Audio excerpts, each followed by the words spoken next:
What if everything you've been told about happiness is actually making you more miserable? In the happiness trap, you will discover why trying to feel happy all the time creates stress, anxiety, and frustration, and what to do instead. If you ever felt stuck in overthinking, emotional struggle, or the constant pressure to fix your thoughts, this audiobook is for you. Stay with me, because by the end, you'll learn powerful, practical techniques to handle negative thoughts, break free from mental traps, and start living a truly meaningful life rather than chasing temporary happiness. In the happiness trap, one of the most eye-opening ideas is that the more you chase happiness, the more it slips away. And this isn't just philosophy, it's something you probably experience yourself. Think about it. Have you ever told yourself, I just want to feel happy, and then felt frustrated when you didn't? Or tried to force yourself to stay positive during a bad day, only to feel even worse? That's a trap. When we treat happiness as something we must have all the time, we start labeling normal human emotions like sadness, anxiety, or anger as problems. For example, imagine a student preparing for an important exam. Instead of accepting their nervousness as natural, they start thinking, I shouldn't feel this way. I need to be calm and confident. This creates a second layer of stress, the stress about being stressed. Now, instead of just dealing with exam anxiety, they're also fighting their own emotions, which makes everything heavier and more exhausting. The same thing happens in everyday life. Someone feels lonely, and instead of acknowledging it, they distract themselves endlessly with social media, trying to feel better, but the feeling keeps coming back stronger. The truth is, our minds are wired to detect problems, not to maintain constant happiness. So when we expect non-stop positivity, we're setting ourselves up for failure. Ironically, the harder we try to avoid negative thoughts and emotions, the more power we give them. Like trying not to think about something and suddenly it's all you can think about. Real freedom comes when you stop fighting your internal experience and start allowing it, while still moving toward what truly matters to you. Instead of asking, how can I feel happy all the time? A more useful question becomes, how can I live a meaningful life even when I don't feel happy? This shift changes everything, because now you're no longer stuck waiting for the perfect mood to take action. You begin to live despite discomfort, not in the absence of it. Now take a moment to reflect. Are you constantly trying to fix your emotions instead of understanding them? Do you avoid situations just because they might make you uncomfortable? What would your life look like if you stopped chasing happiness and started focusing on what truly matters to you, even on difficult days? Main points and actionable lessons. The pursuit of constant happiness creates unnecessary suffering because it turns natural emotions into enemies. Trying to suppress or control thoughts and feelings often makes them stronger, instead of fighting your inner experience. Practice allowing emotions to come and go without resistance. Focus on meaningful actions rather than waiting to feel good first. For example, if you value relationships, reach out to someone even when you don't feel like it. Next time you feel a negative emotion, pause and say to yourself, this is a normal human feeling, rather than trying to eliminate it. Build awareness by observing your thoughts instead of getting caught in them. And finally, shift your life goal from feeling happy all the time to living a life aligned with your values, because that's where lasting fulfillment actually comes from. In the happiness trap, the idea of always being happy is exposed as one of the most convincing yet harmful myths we've been taught. From movies to social media, we're constantly shown images of people smiling, winning, and living perfect lives, which quietly sends a message that happiness should be our default state. But real life doesn't work that way. Human emotions naturally rise and fall, just like the weather. Trying to stay happy all the time is like trying to have sunshine every single day. It's unrealistic, and the more you demand it, the more frustrated you become when clouds inevitably appear. Imagine someone scrolling through Instagram late at night, seeing friends traveling, celebrating, and laughing. They begin to think, why am I not this happy? That single thought can spiral into self-doubt, comparison, and a feeling that something is wrong with them. Or consider a working professional who believes they should love every moment of their job. The moment they feel bored, stressed, or unmotivated, they start questioning their entire career, thinking they've made a mistake. In both cases, the real problem isn't the emotion itself. It's a belief that those emotions shouldn't exist. This myth creates a constant inner pressure, where you're not only dealing with life's challenges, but also judging yourself and not feeling the right way. It turns normal human experiences like sadness, frustration, or fear into signs of failure, when in reality, they are essential parts of being alive. Think about a parent raising a child. Along with love and joy, there will be exhaustion, irritation, and worry. Does that mean they are doing something wrong or that they don't love their child enough? Of course not. It simply means they are human. When we accept that happiness is not a permanent state but a passing experience, we remove a huge burden from our shoulders. We stop chasing a fantasy and start engaging with life as it is. Instead of asking, "Why am I not happy right now?" we begin to ask, "What matters to me in this moment, and what can I do about it?" This shift allows us to act with purpose, even when our emotions are uncomfortable. Now reflect on your own life. Do you believe you should feel happy most of the time? How do you react when you don't? Do you judge yourself or try to escape those feelings? What would change if you saw all emotions as normal and temporary instead of problems to fix? Main points and actionable lessons. The belief that you should always be happy is unrealistic and creates unnecessary pressure. Emotions are naturally fluctuating and include both positive and negative experiences. Comparing your internal reality with others' external appearances often leads to dissatisfaction. Instead of judging your feelings, practice accepting them as normal human responses. When you feel unhappy, shift your focus from fixing the feeling to taking meaningful action aligned with your values. For example, if you value growth, continue working even when you feel unmotivated. Or if you value relationships, show up for others even when you feel low. Remind yourself regularly that it's okay not to feel okay. And most importantly, replace the goal of constant happiness with the goal of living a rich, meaningful, and authentic life. In The Happiness Trap, the chapter How You Set the Happiness Trap reveals a surprising truth. The trap isn't something life does to you. It's something you unknowingly build yourself for the way you think about happiness, control, and discomfort. From a young age, most of us absorb three powerful beliefs. That happiness is a natural state of a healthy life, that if you're not happy, something is wrong with you, and that you should be able to control or eliminate negative thoughts and feelings whenever they appear. These beliefs sound harmless, even logical, but they quietly set you up for a cycle of struggle. Imagine a person starting a new job. On the first day, they feel nervous and uncertain, which is completely normal. But instead of accepting that, they think, "I shouldn't feel this way. I need to be confident." So they try to suppress their anxiety, force positivity, or distract themselves. But the more they try to push the feeling away, the stronger it becomes. Now they're not just anxious about the job, they're anxious about being anxious. This is how the trap tightens.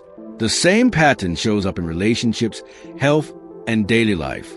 Someone feels a wave of sadness and immediately reaches for their phone, food, or entertainment to escape it. For a moment, it works. But over time, they become less tolerant of discomfort and more dependent on avoidance. Or think of someone who constantly tells themselves, "I must stay positive," even when life gets difficult. Instead of processing their emotions, they bottle them up, which eventually leads to burnout, emotional numbness, or sudden overwhelm. The trap deepens because every attempt to control or avoid inexperiences sends a message to your brain that those experiences are dangerous. As a result, your mind becomes more alert to them, more reactive, and more persistent in bringing them back. It's like struggling in quicksand. The harder you fight, the deeper you sink. What makes this trap so convincing is that it feels like the right thing to do. After all, who doesn't want to feel good and avoid pain? But the cost of this constant struggle is high. You start organizing your life around avoiding discomfort rather than pursuing what truly matters. You might avoid speaking up in meetings because of fear, skip opportunities because of self-doubt, or withdraw from relationships to avoid vulnerability. Slowly, your world shrinks, not because life is limiting you, but because the trap is guiding your choices. The breakthrough comes when you realize that the goal isn't to eliminate discomfort, but to change your relationship with it. Instead of asking, "How do I get rid of this feeling?" you begin to ask, "Can I make space for this feeling while still doing what matters?" This shift doesn't remove pain from your life, but it removes the struggle against it, and that's where real freedom begins. Take a moment to reflect. In what situations do you try hardest to control your thoughts or emotions? What strategies do you use to avoid discomfort? And are they helping you in the long term or just giving temporary relief? Are there things you've stopped doing because they feel uncomfortable, even if they are important to you? Main points and actionable lessons. The happiness trap is created by the belief that you must always feel good and eliminate negative emotions. Attempt to control or avoid thoughts and feelings often make them stronger and more persistent. Avoiding discomfort can shrink your life by limiting your actions and opportunities. Instead of fighting your internal experiences, practice allowing them to be present without resistance. Next time you feel something uncomfortable, pause and observe it. Rather than reacting immediately, shift your focus from controlling feelings to taking meaningful actions. For example, speak up at a meeting even if you feel nervous, or reach out to someone even if you feel anxious. Recognize that discomfort is not a sign of failure but a natural part of growth. And most importantly, build a life based on your values, not your moment-to-moment emotions, because that's how you step out of the trap. In the happiness trap, the chapter Why It's Hard to Be Happy explains that the difficulty isn't a personal failure. It's largely how the human mind is designed. Your brain didn't evolve to make you feel happy all the time. It evolved to keep you safe, alert, and prepared for danger. That means it is constantly scanning for problems, comparing you to others, replaying past mistakes, and predicting worst-case scenarios. While this system helped our ancestors survive, in modern life it often creates unnecessary stress. For example, imagine you're about to post a video online. Instead of focusing on the excitement, your mind starts whispering, "What if people don't like it? What if they judge you?" Even if nothing bad happens, your brain keeps generating these thoughts because its job is to protect you from potential threats. Now a comparison into the mix. You see someone else succeeding, your mind immediately says, "They are better than me," which reduces your sense of satisfaction. Or think about a normal day where nothing is wrong. Yet your mind digs up an old mistake or imagines a future problem, pulling you out of the present moment. This constant mental activity makes it hard to simply feel content. Another reason happiness feels so difficult is because we've been taught unrealistic expectations about it. We believe happiness should be permanent, intense, and easy to maintain. So when it naturally fades, as all emotions do, we assume something is wrong. Consider someone who achieves a long-awaited goal, like getting a promotion. At first, they feel excited and proud, but within weeks, that feeling fades and new worries appear. Higher expectations, more responsibility, fear of failure. This is completely normal, yet many people interpret it as dissatisfaction, thinking, "Why am I not as happy as I thought I'd be?" This misunderstanding leads them to chase the next achievement, hoping it will finally deliver lasting happiness. But the cycle repeats because emotions are temporary by nature. On top of that, when uncomfortable feelings arise, we often try to suppress or avoid them, which only amplifies their intensity. It's like trying to hold a beach ball underwater. The harder you push it down, the more forcefully it pops back up. The key insight is that happiness becomes difficult when you treat it as a constant goal rather than a natural byproduct of living meaningfully. Instead of trying to eliminate negative experiences, you can learn to make space for them while still engaging in life. Imagine someone who values creativity but avoids starting a project because they feel anxious. If they wait to feel confident first, they may never begin.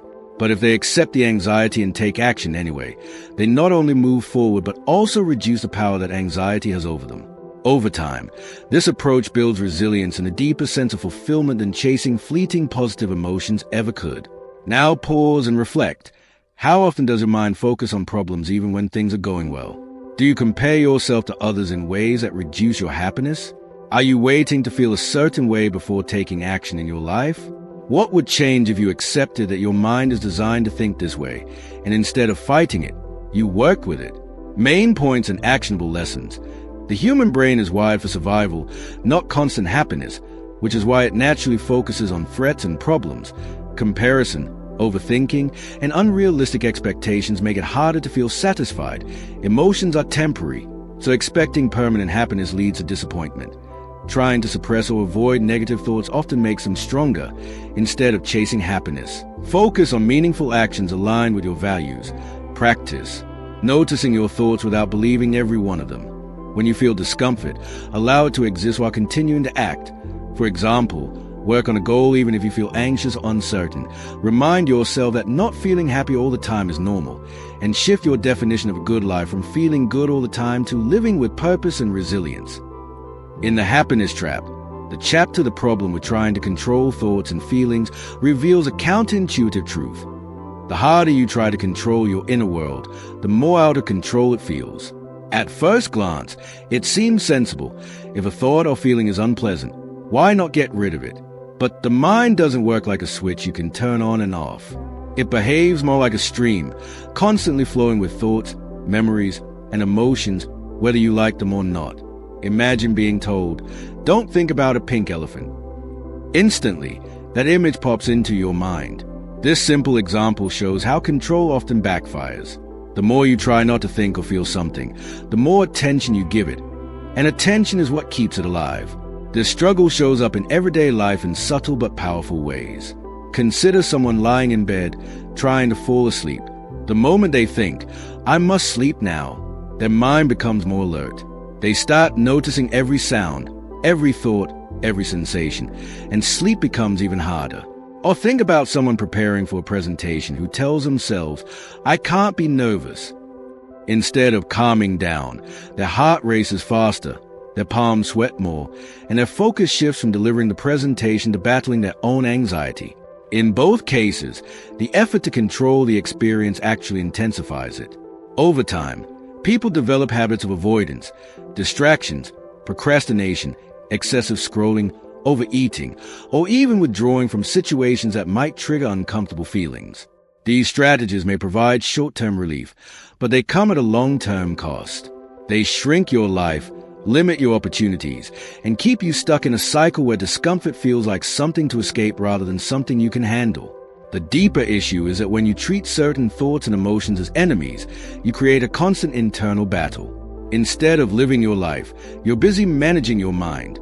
And since thoughts and feelings are naturally unpredictable, this battle is one you can never fully win.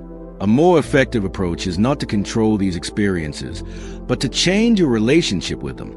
Instead of trying to push thoughts away, you can learn to observe them, like watching clouds pass in the sky. Instead of resisting emotions, you can allow them to be present without letting them dictate your actions. For example, if you feel anxious about starting a new project, instead of waiting for the anxiety to disappear, you acknowledge it and begin anyway. The anxiety may still be there, but it no longer controls your behavior. This shift, from control to acceptance, frees up your energy to focus on what truly matters. Now take a moment to reflect. What thoughts or feelings do you try hardest to control or avoid? What strategies do you use? And are they helping you in the long run or just giving temporary relief? How much of your life is shaped by trying to feel better instead of doing what matters? What would change if you stopped fighting your inner experience and started making space for it? Main points and actionable lessons. Trying to control or suppress thoughts and feelings often makes them stronger and more persistent. The mind naturally produces thoughts, and attempting to stop them can create more distress. Avoidance strategies may provide short-term comfort, but often limit your life in the long run. Instead of control, practice acceptance by allowing thoughts and emotions to come and go without resistance. Observe your thoughts as passing events rather than facts that must be obeyed. When discomfort arises, focus on taking meaningful action anyway. For example, speak, create, or engage even if you feel anxious. Remind yourself that you don't need to feel a certain way to take action, and gradually shift your goal from controlling your inner world to living a rich and meaningful life despite it. In the happiness trap, the idea of dropping the struggle or letting go of control is presented as a turning point in how you deal with your inner world. Most people spend years trying to win a silent battle against their own thoughts and emotions, trying to eliminate anxiety, suppress sadness, or force confidence. And while this effort feels productive, it often drains energy and keeps them stuck. Letting go of control doesn't mean giving up on life or becoming passive. It means giving up the exhausting fight with what you cannot directly control, your automatic thoughts and emotional reactions. Imagine someone caught in quicksand. Their instinct is to struggle and fight to get out, but the more they thrash, the deeper they sink. The only way to escape is to stop struggling, spread their weight, and move calmly. Your inner experiences work in a similar way. The more you resist anxiety, the tighter it grips you. The more you try to force happiness, the more artificial and distant it feels. Consider a real-life scenario where someone is about to attend a social gathering. They feel anxious and immediately start thinking, "I need to get rid of this feeling before I go." They might delay leaving, distract themselves, or rehearse conversations repeatedly. By the time they arrive, they are mentally exhausted, and the anxiety is still there, Now imagine a different approach. They notice the anxiety, acknowledge it as a normal human response, and go anyway. The anxiety may still be present, but because they are no longer fighting it, it has less power over their actions. Over time, this approach builds confidence not by eliminating fear, but by proving that fear doesn't have to control decisions. Another example is someone dealing with sadness after a setback. Instead of constantly trying to cheer themselves up or escape the feeling, they allow themselves to experience it while continuing with meaningful activities, talking to a friend, working on a goal, or simply taking care of daily responsibilities. The sadness becomes something they carry, not something that stops them. Dropping the struggle also creates space for clarity and focus. When you stop wasting energy on controlling what's happening inside your mind, you free up that energy to invest in what truly matters: your values, your relationships, your goals. It's like carrying a heavy backpack all day and suddenly putting it down. The path ahead hasn't changed, but you now have the strength to walk it. This shift requires practice because your mind will naturally pull you back into old habits of control. But each time you notice the urge to fight your feelings and choose instead to allow them, you weaken the grip of the struggle. Over time, you begin to realize that you don't need to feel a certain way to live a meaningful life. You just need to be willing to take action alongside whatever you're feeling. Now take a moment to reflect. In what areas of your life are you fighting your thoughts or emotions the most? How much energy does that struggle consume every day? What would happen if, instead of trying to eliminate those feelings, you allowed them to exist while still moving forward? Are there opportunities you're avoiding simply because they feel uncomfortable? Main points and actionable lessons. The struggle to control thoughts and emotions often creates more suffering than the thoughts and emotions themselves. Letting go of control does not mean giving up, but rather redirecting your energy toward meaningful action. Resisting feelings tends to intensify them, while allowing them reduces their impact over time. When you notice discomfort, pause and acknowledge it instead of reacting immediately. Practice taking small actions aligned with your values, even when you feel anxious, sad, or uncertain. For example, attend an event despite social anxiety or start a task despite self-doubt. Remind yourself that you don't need to feel ready or confident to take action. Gradually build a habit of allowing your inner experiences while focusing on what matters. And most importantly, understand that freedom comes not from controlling your mind, but from changing how you respond to it. In the happiness trap, the concept of cognitive diffusion is introduced as a powerful skill for breaking free from the grip of your thoughts. Most people live as if their thoughts are absolute truths, reacting to them automatically without questioning them. But cognitive diffusion teaches you to step back and see thought for what they really are, just words and mental events, not commands or facts. The difference may sound small, but it completely changes how you experience your mind. Imagine your mind says, "I am not good enough." If you are fused with that thought, it feels like reality, and your confidence drops immediately.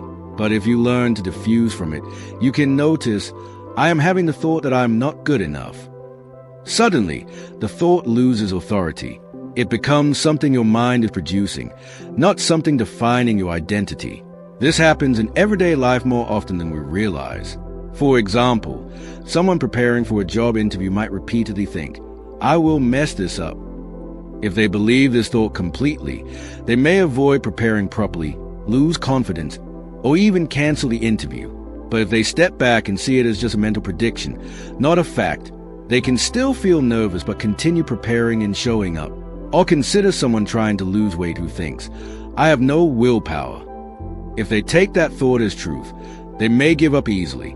But if they notice it as just a passing mental comment, they can still choose healthy actions despite it. Thoughts are not instructions. They are mental noise shaped by past experiences, fears, and habits. The problem is not that we have these thoughts, but that we automatically obey them. Cognitive diffusion gives you distance from your mind so you can respond instead of react. It helps you realize that thoughts come and go on their own, like background radio noise. You don't have to turn the radio off completely. You just don't have to treat every message as important. For instance, if your mind says something bad is going to happen, instead of arguing with it or believing it, you can label it as, "My mind is telling me a scary story." This simple shift creates space between you and the thought, allowing you to choose your next action more wisely.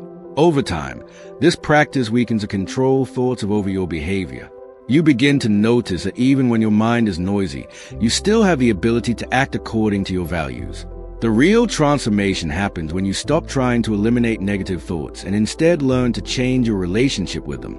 You may still experience self-doubt, fear, or criticism from your mind, but they no longer dictate your life direction. This is especially powerful in moments of pressure. Imagine speaking in front of a group while your mind keeps saying, "You're going to embarrass yourself." Instead of fighting that thought or trying to silence it, you acknowledge it and continue speaking anyway. The thought is still there, but it loses its power because you are no longer treating it as truth. Now reflect on this. How often do you believe your thoughts without questioning them? How many decisions in your life are shaped by automatic mental stories rather than reality? What thoughts tend to hook you the most? Fear, self-doubt, comparison, or failure? If you could step back from those thoughts, how differently might you act in your daily life? Main points and actionable lessons. Thoughts are not facts. They are mental events that come and go. Cognitive fusion happens when you completely believe your thoughts as truth. Cognitive diffusion helps you create distance from thoughts by observing them instead of obeying them. Labeling thoughts as, "I am having the thought that," reduces their emotional impact. Practicing diffusion allows you to act based on values rather than fear-based thinking. In real life, when negative thoughts arise, acknowledge them without resistance and continue taking action. For example, attend an interview even if your mind predicts failure, or speak in public even if self-doubt appears. You do not need to eliminate thoughts to live effectively. And the key lesson is that freedom comes not from controlling your thoughts, but from learning not to be controlled by them. In the happiness trap, the idea of mindfulness and being present is presented as one of the most practical ways to step out of mental suffering and reconnect with real life. At its core, mindfulness is not about emptying your mind or forcing calmness. It is about fully noticing what is happening right now, your thoughts, emotions, and surroundings, without getting lost in them or trying to change them. Most people spend their time either replaying the past or worrying about the future, which means they are rarely actually living in the present moment. Imagine sitting with your family at dinner but mentally replaying an argument from earlier in the day. Your body is present, but your mind is elsewhere, disconnected from the experience unfolding in front of you. Or think about walking outside on a beautiful day while your mind is stuck in planning tomorrow's task, missing the sounds, colors, and sensations around you. This constant mental time travel is one of the reasons people feel stressed even when nothing is actually wrong in the present moment. Mindfulness brings your attention back to what is real and immediate. It teaches you to observe your thoughts as passing events rather than getting absorbed in them. For example, if anxiety appears while you are working, instead of getting caught in it or trying to push it away, you simply notice it.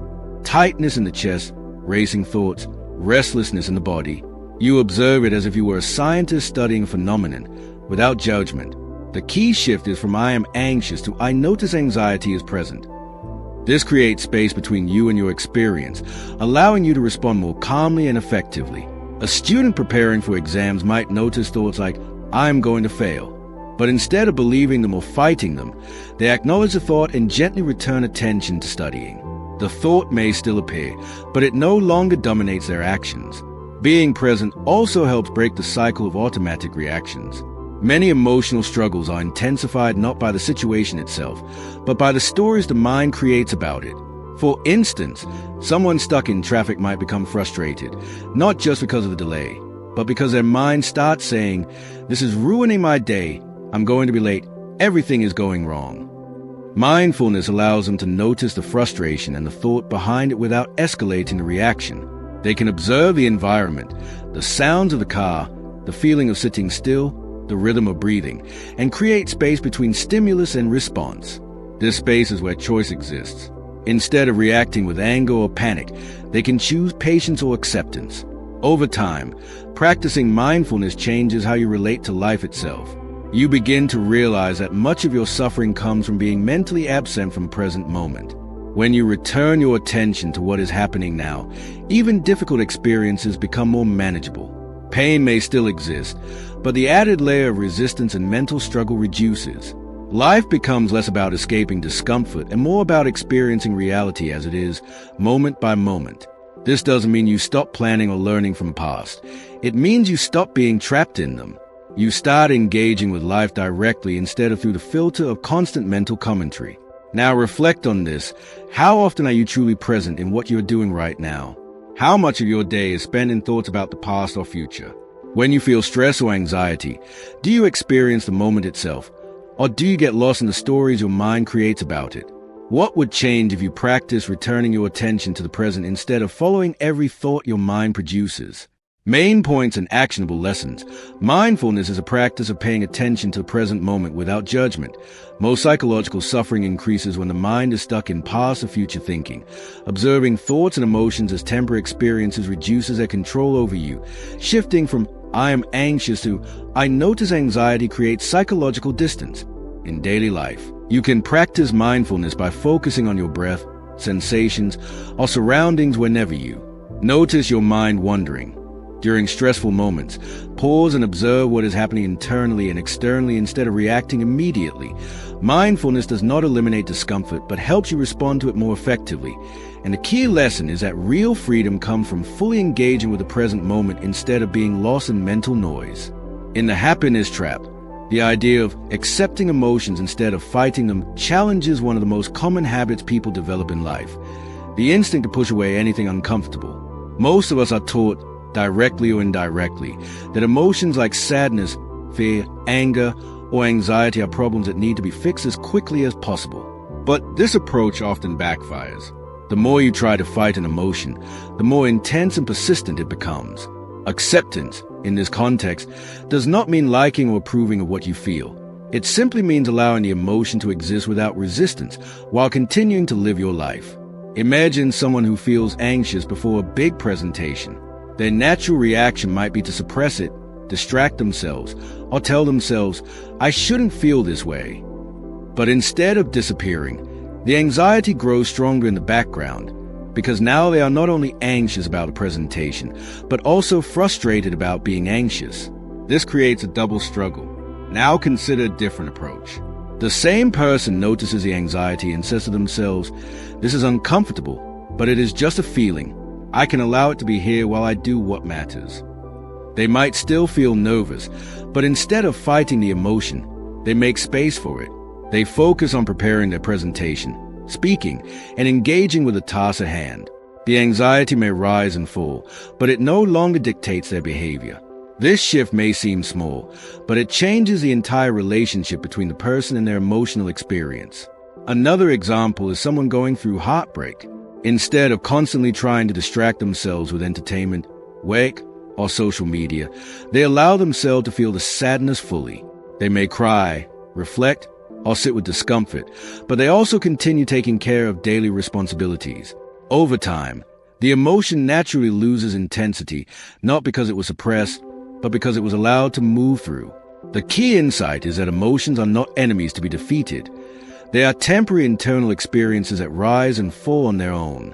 When you stop fighting them, you reduce the secondary suffering caused by resistance. It's not the emotion itself that causes most of the pain. It's a struggle against it. Think of emotional experiences like waves in the ocean. You cannot stop the waves from coming, but you can learn how to stay afloat and move with them instead of being overwhelmed by resistance. Acceptance gives you that stability. It allows you to say, "I can feel this and still choose how I respond." This is especially powerful in situations where emotions are intense and unavoidable. A person dealing with failure, for example, may feel shame and disappointment. If they fight those feelings, they may spiral into avoidance or self-criticism. But if they allow those emotions to exist while still reflecting on lessons and taking next steps, they turn a painful experience into growth. Practicing acceptance in real life is not about becoming passive. It is about becoming more capable of action in the presence of discomfort. It means recognizing that you don't need perfect emotional conditions to move forward. You can feel fear and still speak up. You can feel sadness and still connect with others. You can feel doubt and still take action toward your goals. Over time, this builds emotional resilience, the ability to experience life fully without being controlled by internal reactions. Now take a moment to reflect. Which emotions do you find hardest to accept in your daily life? What do you usually do when those emotions appear?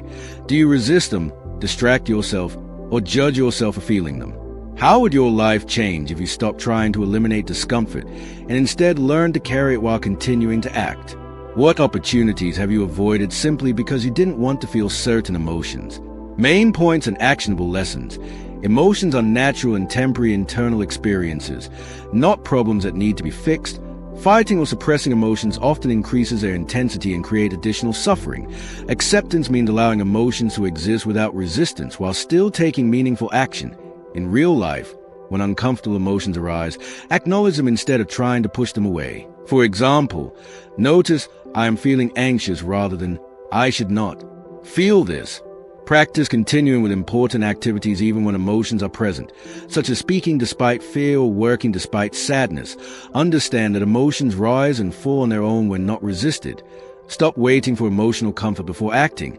And the key lesson is that true emotional strength comes not from avoiding feelings, but from learning to live fully with them. In the happiness trap, the concept of the observing self introduces a powerful shift in how you understand your mind and identity. Most people naturally identify with their thoughts and emotions, believing I am my thoughts or I am my feelings. But the observing self reveals something deeper. There is a part of you that notices all thoughts, feelings, and experiences without being any of them. It is a quiet awareness behind everything you think, feel, or do. This part of you does not get anxious, does not get angry, and does not get depressed. It simply observes. Imagine your mind is like a busy train station where thoughts and emotions constantly arrive and depart. Some are loud and chaotic, others are quiet and subtle. The observing self is like the platform on which all these trains pass by. You are not the trains, you are the space that watches them come and go. This distinction becomes life-changing when applied to real situations. For example, someone experiencing anxiety might think, I am anxious, so something is wrong with me. This creates identification with the emotion, making it feel overwhelming and personal. But if they shift perspective and notice, I am aware that anxiety is present, the experience changes. The anxiety is still there, but it is no longer the total definition of who they are. It becomes something happening within awareness rather than something they are trapped inside. Similarly, consider someone dealing with self-critical thoughts like, I am not good enough. If they are fused with that thought, it shapes their self-worth and decisions. But if they notice, I am having the thought that I am not good enough, they create distance.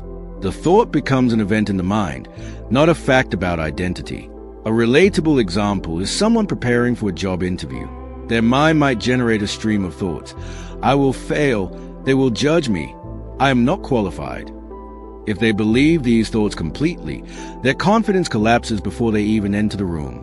But if they step into the observing self, they can notice these thoughts appearing without getting absorbed by them.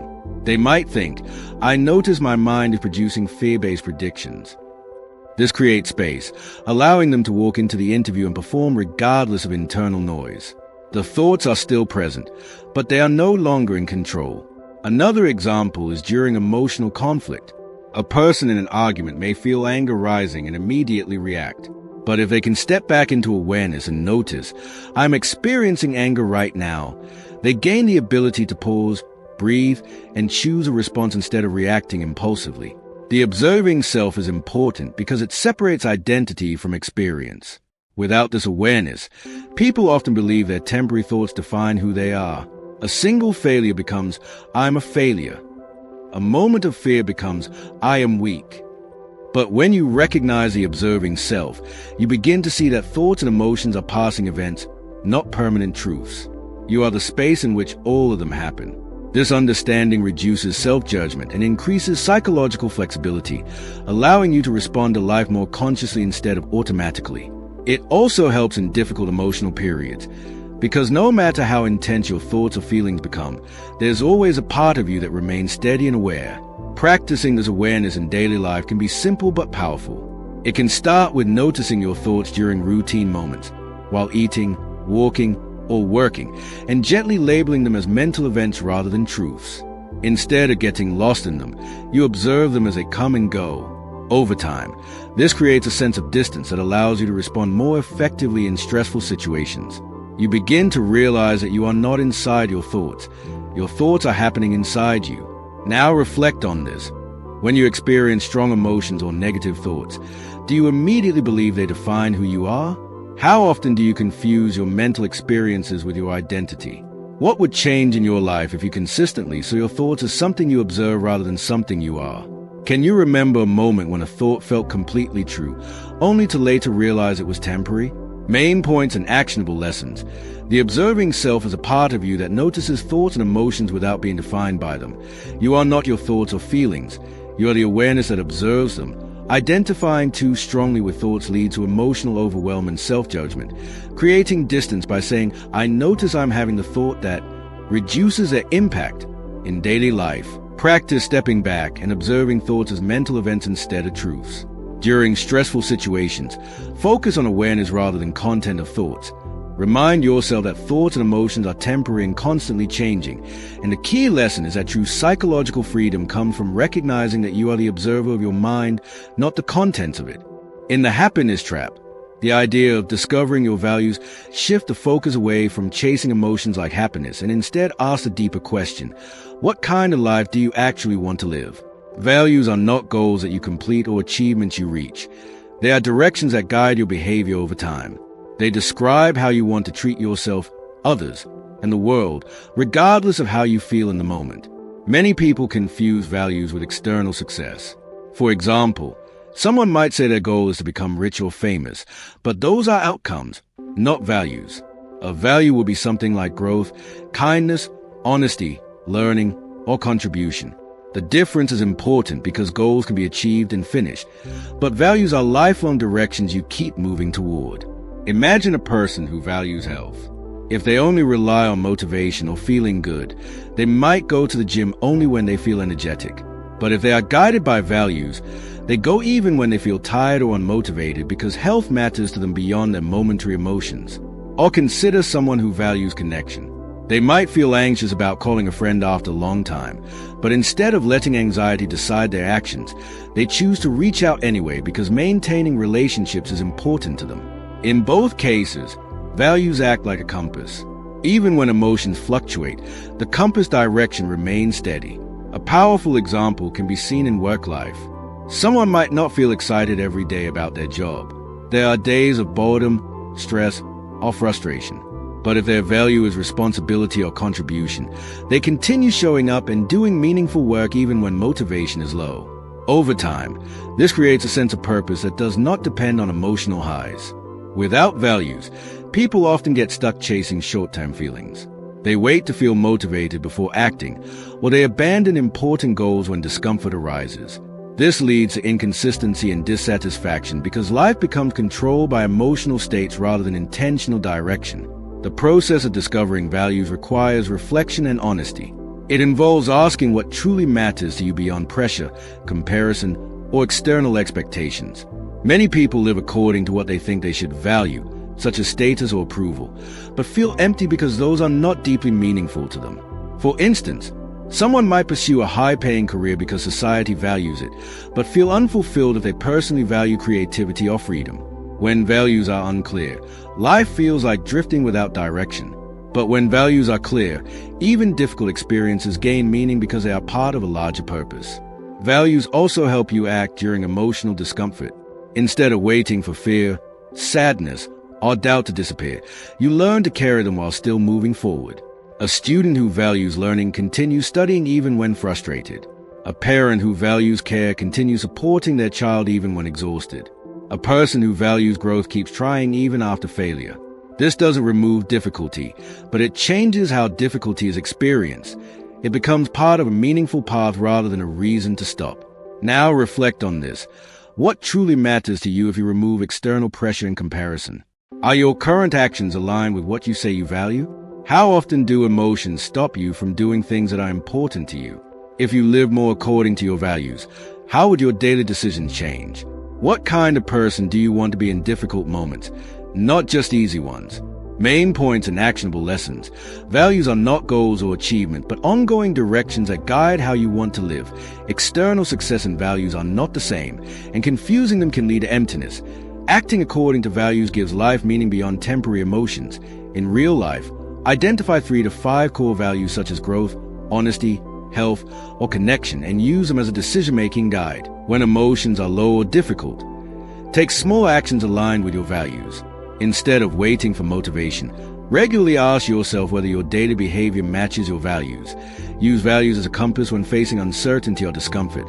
And the key lesson is that a meaningful life is not built by chasing feelings, but by consistently moving in the direction of what truly matters to you. In the happiness trap, the idea of setting meaningful goals builds directly on the foundation of values and turns them into real-world action.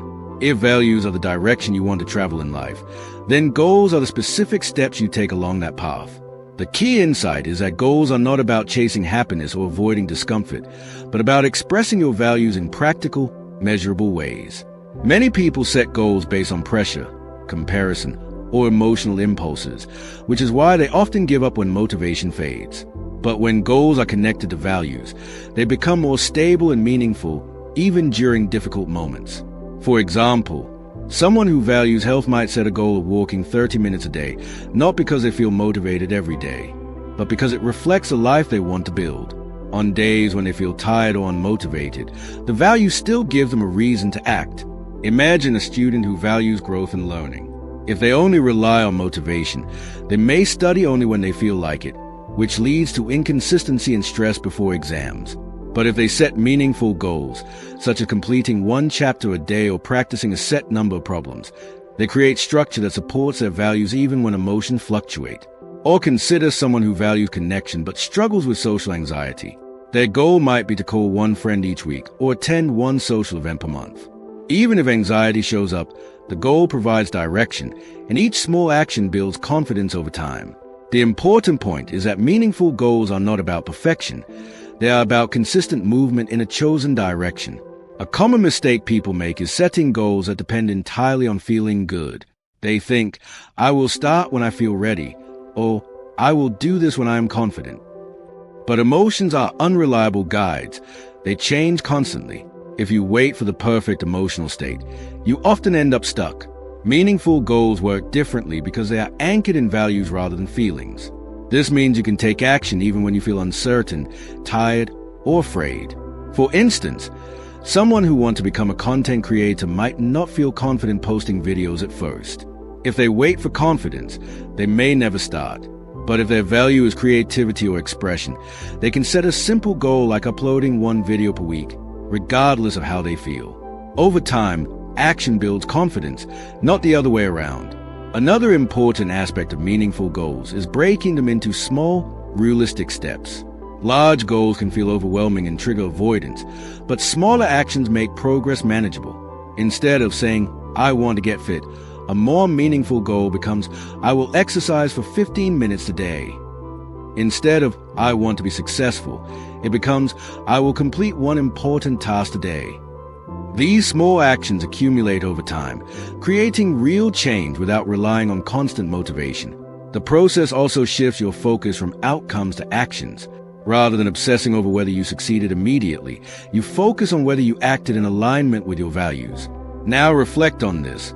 Are your current goals based on what truly matters to you or on what others expect from you? How often do you delay important actions because you are waiting to feel motivated?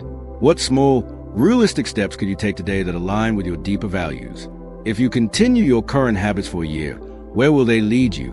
Main points and actionable lessons. Meaningful goals are practical steps that express your deeper values in real life. Goals based only on emotions or external pressure often fail when motivation fades. Values provide stability while emotions fluctuate. Breaking large goals into small, manageable actions increases consistency and reduces overwhelm. In daily life, set specific actions such as study for 30 minutes, exercise for 15 minutes, or reach out to one person instead of vague. Intentions. Take action even when you do not feel ready, because readiness is not required for progress. Track actions rather than just outcomes to build consistency. And the key lesson is that a fulfilling life is built not by waiting for the right feelings, but by consistently taking small, meaningful actions aligned with your values. In the happiness trap, the idea of taking committed action is where everything comes together and shifts from understanding concept to actually living them. It is the stage where values and goals are no longer just ideas in your mind, but actions you consistently take in real life, regardless of how you feel in the moment. The central message is simple but powerful. Meaningful change does not come from waiting for motivation, confidence, or the perfect emotional state, but from choosing actions aligned with your values and following through even when discomfort shows up. Most people struggle here because they assume they need to feel ready before acting. But in reality, Readiness is not a feeling. It is a decision to act despite uncertainty. Imagine someone who deeply values health but keeps delaying exercise because they don't feel motivated. Days turn into weeks, and the gap between intention and action grows. Now imagine the same person deciding to take committed action. Instead of waiting for motivation, they set a simple rule. I will walk for 20 minutes every day no matter what. Some days they feel energetic and enjoy it. Other days they feel tired, lazy, or even resistant, but they still show up. Over time, something interesting happens. The identity begins to shift. They start seeing themselves as someone who takes care of their health, not someone who only tries when it feels easy. The action comes first, and the motivation often follows later, not the other way around. Consider another example, a person who wants to improve their career but constantly avoids learning new skills because it feels overwhelming.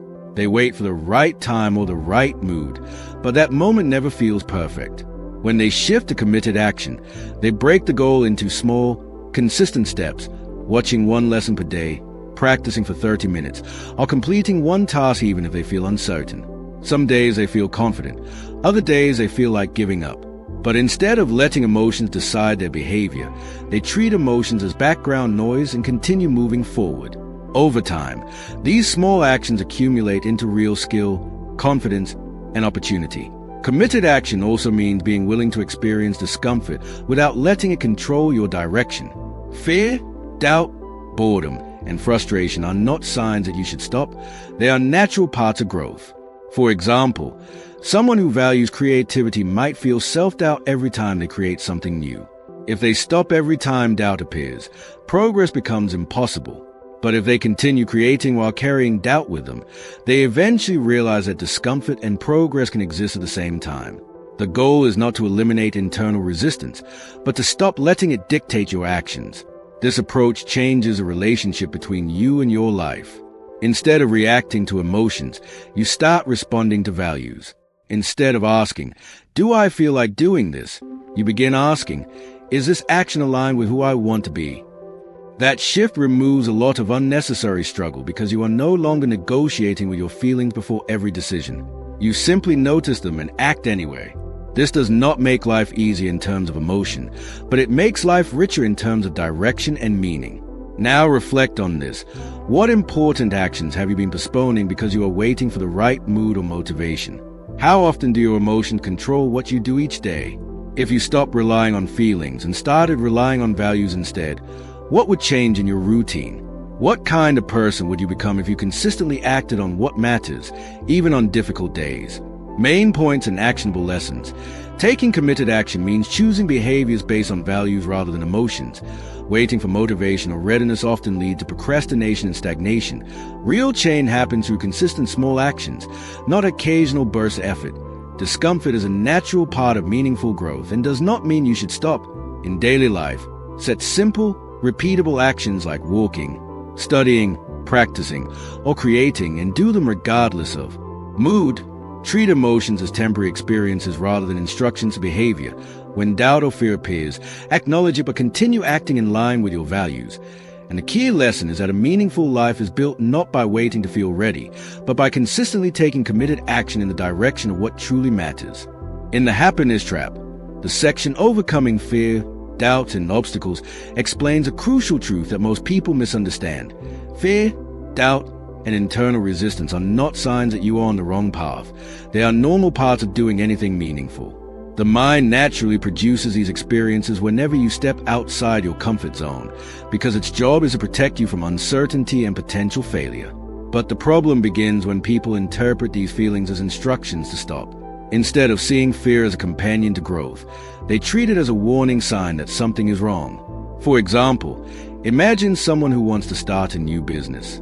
The moment they begin planning, thoughts appear. What if I fail? What if people judge me? What if I lose money?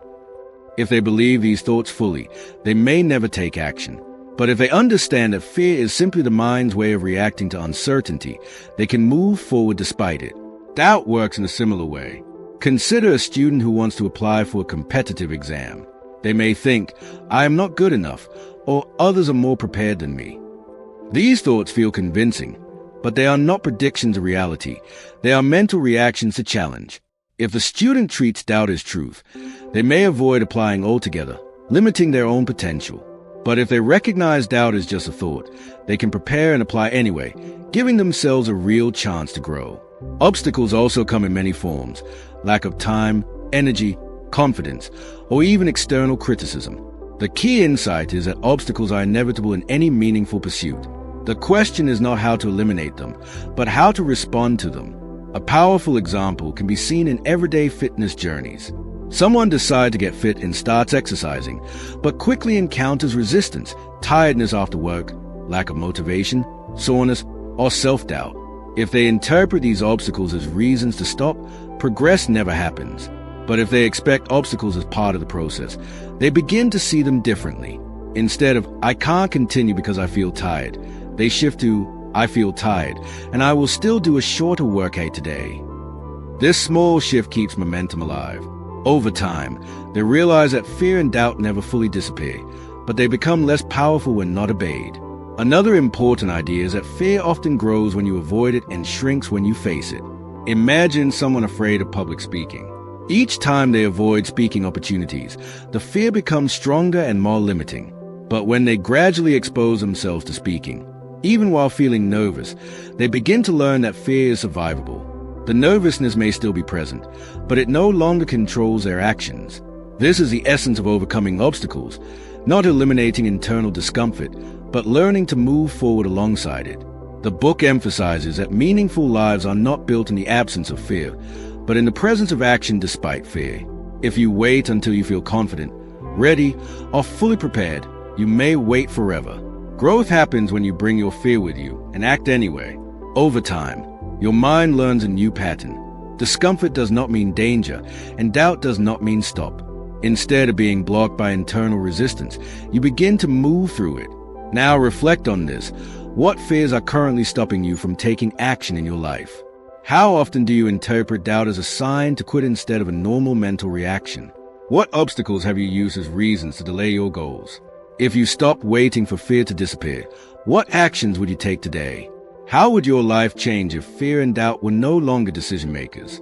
Main points and actionable lessons. Fear, doubt, and obstacles are normal psychological responses to growth and uncertainty. They are not signals that you should stop, but signs that you are stepping outside your comfort zone. Avoiding fear makes it stronger, while facing it reduces its power over time. In real life, acknowledge fear and doubt without obeying them, and continue taking action aligned with your goals. Break tasks into smaller steps when obstacles feel overwhelming, such as doing a shorter version of a task instead of quitting completely. Expect challenges instead of being surprised by them, because obstacles are part of any meaningful journey. Practice acting alongside discomfort rather than waiting for it to disappear.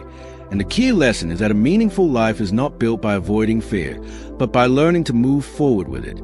In the happiness trap, the final sections bring everything together into a practical way of living where all the early ideas, acceptance, mindfulness, cognitive diffusion, values, and committed action are no longer separate concepts but parts of a single approach to life. At this stage, the message becomes very clear. The goal is not to eliminate difficult thoughts and emotions, but to build a life that is meaningful even in their presence. Many people spend years trying to fix themselves, waiting for the moment when anxiety disappears, confidence becomes permanent, or motivation stays high. But the final message of the book is that life does not work that way. Instead, life becomes richer when you stop treating your internal struggles as obstacles to living and start treating them as part of the human experience that travels with you. Imagine a person who has learned all these skills but still faces everyday challenges. They wake up and feel low energy, maybe even doubt about the day ahead. In the past, this would have been a reason to cancel plans, delay work, or avoid responsibilities. But now, instead of fighting the feeling or waiting for it to pass, they notice it, allow it, and still choose to act based on their values. They might not feel fully motivated, but they still show up for work, talk to their family, or continue building their goals. Nothing magical has removed the discomfort, but something powerful has changed. The discomfort no longer controls their behavior. This is what the final stage of the process looks like in real life. Not a life without problems, but a life where problems no longer dominate direction. Another example is someone who experiences ongoing self-doubt while trying to improve their career. Earlier, this doubt might have stopped them completely, leading to procrastination or avoidance. But after applying the principles from the book, they begin to see doubt as background noise. They might still hear thoughts like, "I am not good enough," or "I will fail." But instead of treating these thoughts as instructions, they recognize them as mental events and continue taking small, meaningful actions. They apply for opportunities, learn new skills, and gradually build confidence through experience rather than waiting for it to appear first. Over time, they realize that success was never about eliminating doubt. It was about learning how to act alongside it. The final sections also emphasize that this approach is not a one-time fix but continuous practice. There is no final point where the mind becomes perfectly quiet or emotions become permanently positive. Instead, life becomes a constant process of noticing, accepting, choosing, and acting again and again. Some days will feel easier, others harder, but the direction remains steady because it is guided by values rather than emotions. A person may still get caught in old patterns sometimes, getting hooked by thoughts, avoiding discomfort, or losing focus. But the difference is awareness. They notice it sooner and return to their chosen direction more quickly. Think about a simple real-life scenario. Someone who values relationships but often feels socially anxious. Before, anxiety would stop them from reaching out to friends or attending gatherings. But now, even if anxiety is present, they choose to act differently. They send a message, make the call, or show up anyway. The anxiety may still be there in the background, but it no longer decides their behavior. Over time, these repeated actions build a richer, more connected life, not because anxiety disappeared, but because it stopped being in charge. Now reflect on this. Are you waiting for your internal struggles to disappear before you start living fully? How often do you let thoughts or emotions decide your actions? What would your life look like if discomfort was no longer a barrier, but simply something you carry while doing what matters? If nothing about your feelings change, but you change how you respond to them, what would you start doing differently today? Main points and actionable lessons. The final message is that a meaningful life is built by acting according to values, not by eliminating uncomfortable thoughts and emotions. Psychological skills like acceptance, mindfulness, and diffusion work together to reduce the influence of internal struggles. There is no permanent state of happiness or emotional perfection. Life will always include ups and downs. Progress comes from consistent action even in the presence of discomfort in daily life. Continue practicing awareness, acceptance, and committed action even when thoughts or feelings are difficult. Do not wait for motivation, confidence, or clarity before acting. Instead, take small value-based actions even on difficult days. Expect setbacks and treat them as part of the process, not failure. And the key lesson is that the goal is not to control your inner world, but to build a rich and meaningful life while carrying it with you. In the end, the happiness trap teaches us that happiness is not something you can permanently hold onto, but something that comes and goes naturally.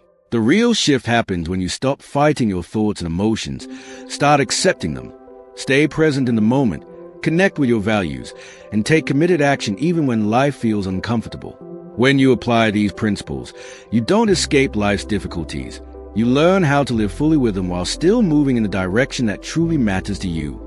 If this summary helped you understand the book in a deeper way, make sure to like the video, subscribe to Visual Books, and stay connected for more powerful book summaries that can change the way you think and live.